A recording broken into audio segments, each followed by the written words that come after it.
Do you want to make money online, but you feel like it's not even worth it until you have a bigger audience? What if I told you you don't need 10,000 followers on Instagram to make serious money online? Don't believe me? Watch this video to find out how. If you haven't already, make sure you hit that red button down below and subscribe, and hit that bell notification so you get notified every time I upload a new video all about building a profitable business online. Now, whenever you search YouTube for social media growth tips, or if you're scrolling through Reels on Instagram, you're met with a lot of accounts that are teaching you how to explode your account fast, right? I'm talking 10, 20, 50, 100,000 followers in 30 days. Now, a lot of these tactics include posting multiple times a day, diving into Reels, which I know a lot of people aren't super confident in, and a lot of strategy that I personally don't see realistic for long-term success. I also don't see it being very beneficial in attracting those perfect ideal customers. Now, when you're sitting there with accounts that are maybe non-existent or with 300 followers, you're probably feeling like bummed out, right? You're like, okay, how in the heck am I going to keep up with this crazy strategy that this person is talking about so that I can finally make serious money online? How can I keep up with these crazy posting schedules so that I can grow when I can barely show up once a week? Now, the good news is you absolutely do not need a huge audience to make serious money online. In the past, sure, vanity metrics played a bigger role in the success that you saw people having in the online space. And even if your goal is to be an influencer and to land brand deals alongside your business, or if that's just your goal in general, we've seen a big shift in the last year. Brands are starting to recognize that smaller audiences have just as much, if not more, value as some larger audiences that you find online. Case in point, let's take me for example. When I'm filming this, I have about 2,400 followers on Instagram. Now, my cumulative reach across Instagram, email list, and YouTube is under 10,000, but I have made a full-time income in the last 12 months using these tips that I'm going to share with you today. Now, that's the good news, right? You don't need a big audience to make a full-time income and then some in the online space. But the bad news is, regardless of how big your account is, if you're planning on using social media to grow your business and to make money, you're going to have to get comfortable with showing up online. Now, let's dive into how you can go from a small account with no hope or confidence to a growing, thriving business in 2021. Okay, so the first thing that you want to get clear straight out of the gate is your mindset. Now, don't click off yet. Listen, I know in the last few years, there have been so many people in the online space that have been talking all about mindset and how it's this crazy magical thing that you need to be focusing on, right? And last year, if you had talked to me about mindset, I would have just been like, okay, yeah, whatever. Like, I'm gonna do the strategy. I'm not gonna do the mindset.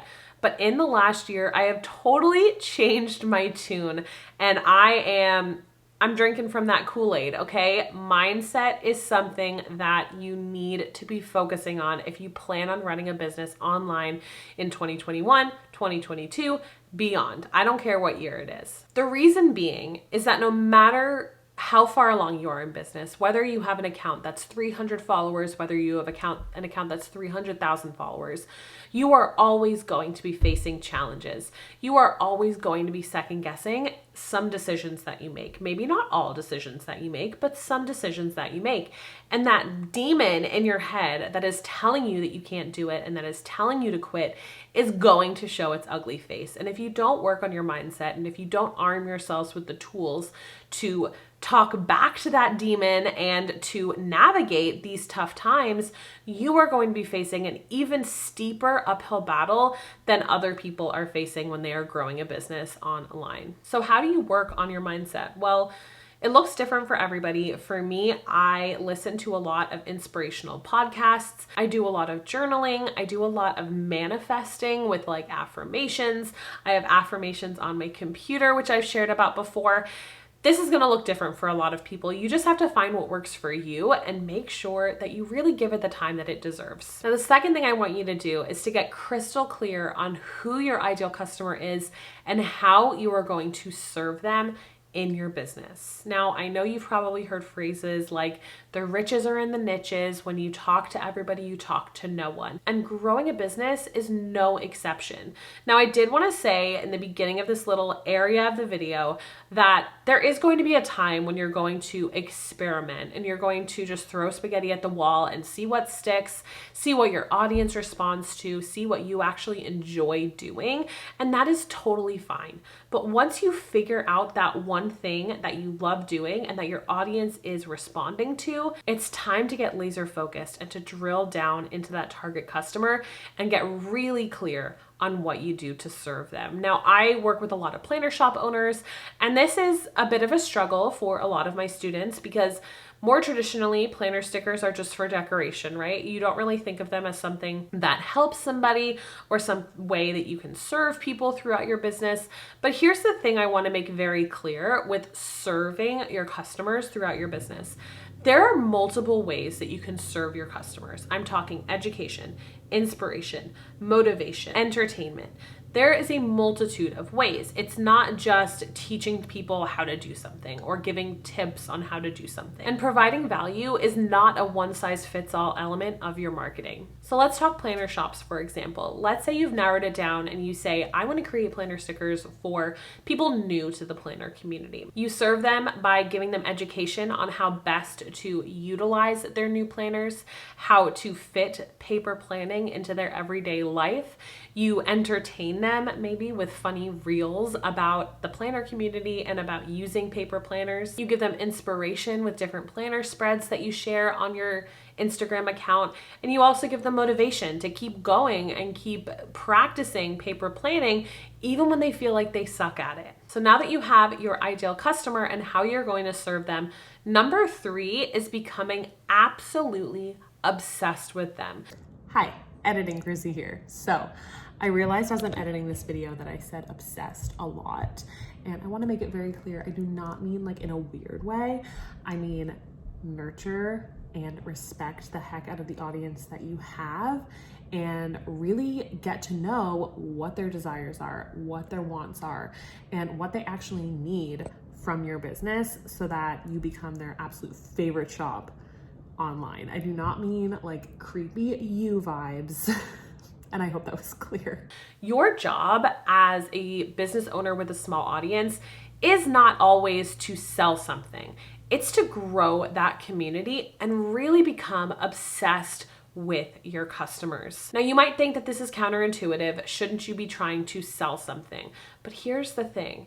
If you become so obsessed with your customers, they're going to notice and they're going to equally become as obsessed with you. And I don't care if you have an account with 100 followers or 300 followers. If you have a community like that is obsessed with your business and you respect the hell out of them right back, they're going to help you grow your business. They're going to shout about your business from the rooftops. They're going to share their orders on social media that you can then repost onto your feed. The thing about growing a business in 2021 is that yes, you can worry about algorithms, you can worry about ads, you can worry about conversion rates.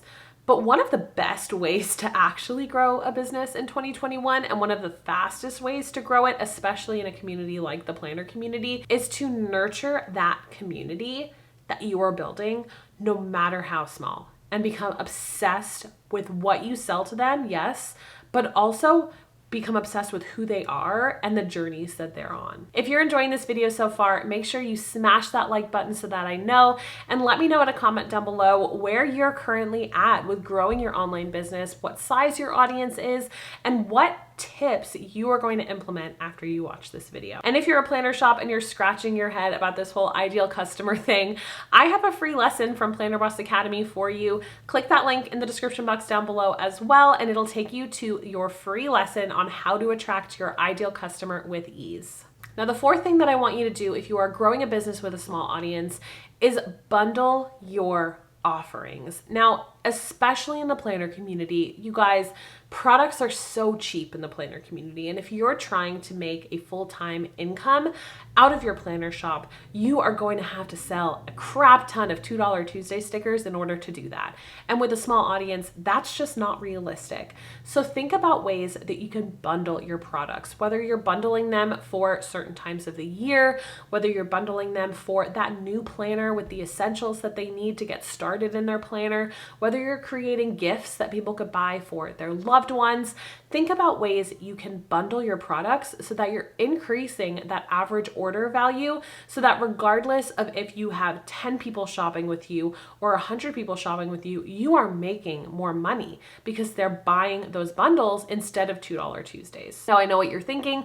A lot of new shops that join the community think that they have to totally price their products super low in order to make it in this community, but that is absolutely 100% not true. And if I can give you any piece of advice that you take from this video, please let it be that. You do not need to undercharge yourself or be nervous about charging what you actually want to charge in this community just because you are new. The way you're actually going to get people to buy your products is not because they're super cheap. It's all about your messaging. And that goes back to, yes, your messaging about how great your products are, but also about your community and becoming obsessed with them and creating products that they are obsessed with. Okay, so now you know my best tips on how to utilize a small audience to grow a business online. I know it feels like an uphill battle when you're growing a business in 2021, starting from scratch, but I promise if you keep going, you will reach your goals, okay? You are not gonna get there if you stop, so don't worry about what everybody else is doing. Don't worry about all of those different tactics for getting to 50,000 followers in a month. Forget about that. Focus on these things and you will be 10 times more successful. So that is it for me for today. Don't forget to hit that red button down below if you enjoyed this video, and make sure you check the videos to my left because I think you are really gonna like them. Have a great day and keep working towards all of those online business goals. Bye.